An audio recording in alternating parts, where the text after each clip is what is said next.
Hello and welcome to the Mushroom Murder Trial podcast, your source for coverage of one of Australia's most fascinating criminal trials. My name is Lisa. I'm a podcaster and a true crime reporter who has been following this case since 2023. Now, before we start, have you signed up for our newsletter? Make sure you go there. It's mushroommurdertrial.com. It's full of updates and information about the trial. So it's handy if you've missed an episode or missed the media coverage. Now let's quickly get the technicalities out of the way so we can then discuss the day's main witness, the one everyone who has been waiting for, the lunch's sole survivor. Miss Erin Trudy Patterson, age 50, from Leongatha, is pleading not guilty to 3 charges of murder and 1 of attempted murder. She's accused but denies deliberately serving a meal containing death cap mushrooms to her former in-laws and their relatives during a lunch at her home in Leongatha on July 29, 2023. Don and Gail Patterson, both 70, and Gail's sister, Heather Wilkinson, age 66, later died. Heather's husband, Ian Wilkinson, became critically ill but survived. And it was the sole survivor of the deadly lunch, Ian Wilkinson, who testified on Tuesday at the Supreme Court trial in Morwell, Victoria. He described his relationship with Erin before the lunch as friendly and amicable, stating they were, quote, more like acquaintances. He said he and his wife, Heather, were very happy and excited about being invited to the lunch because they hoped it was the start of a closer relationship with the mother of 2. Quote, "She just seemed like any normal person to me," Mr. Wilkinson said. "When we met, things were friendly. We never had arguments or disputes. She just seemed like an ordinary person." Quote, "Heather would have seen Erin more than me, talked to her more than me, but we did not consider that the relationship was close." When the 4 guests arrived at Erin's house, Heather and Gail Patterson went to inspect the host's new pantry because Heather had just installed one herself. Ian recalled Erin was, quote, very reluctant about this. He wondered to himself if this was because the cupboard was messy.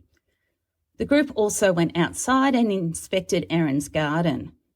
Ian said Erin plated the beef Wellington dishes herself and rejected an offer by Heather and Gail to help. He noticed Erin ate off an, quote, orangey tan plate, which was a different colour from the grey plates they used. Quote, "Each person had an individual serve. It was very much like a pasty," he said. Quote, "It was a pastry case. When we cut into it, there was steak and mushrooms. The only preparation I saw was potatoes being mashed, food plating up. That's all I saw." End quote. The meal consisted of beef Wellington, mashed potatoes and green beans. Don ate half of his wife's lunch. After the meal, Erin told the group she had, quote, life-threatening cancer and referred to a diagnostic test that had found a tumour. The defence suggested she had said it was a suspected cancer, but Ian rejected this and said Erin was, quote, fairly clear that the cancer diagnosis was given. He said Ms. Patterson announced she wanted advice on a very serious cancer diagnosis. She was anxious about telling the kids. She was asking our advice about that. Should I tell the kids? Should I not tell the kids about the threat to my life, he said. Mr. Wilkinson added, Miss Patterson told them about a test which had shown a spot on a scan. He believed it was either ovarian or cervical cancer. The Baptist church pastor said Don Patterson said it was best to be honest with the kids.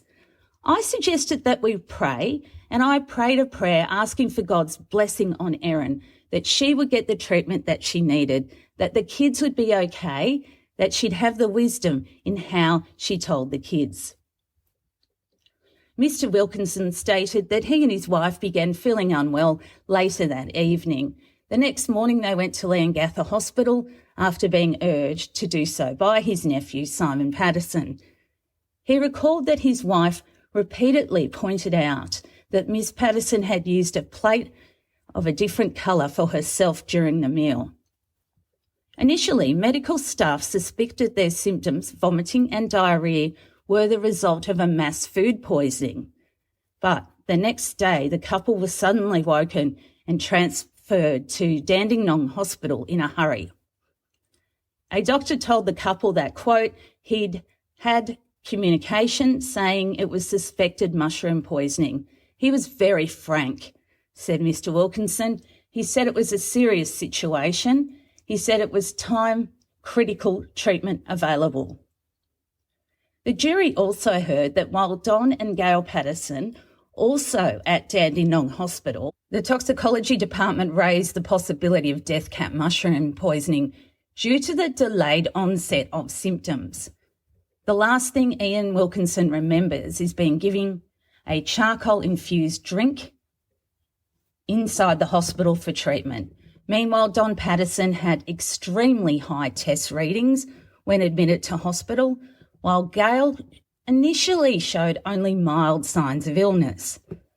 The couple were put on treatments to protect their liver.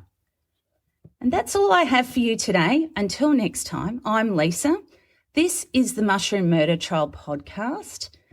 Thank you so much for listening. For more information, visit my website and make sure you subscribe to that newsletter, mushroommurdertrial.com. Plus, I'm on Instagram, YouTube, Facebook, Blue Sky, Twitter, you name it. I'll also put links in the show notes to those social media accounts.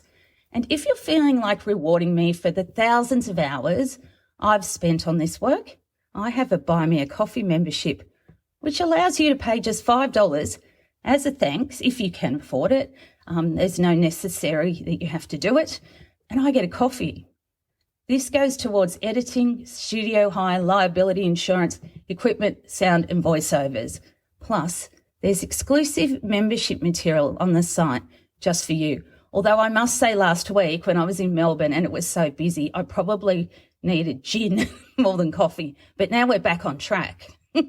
Okay, well, look, have a fabulous day. Thank you so much. And I will be back very soon. Bye.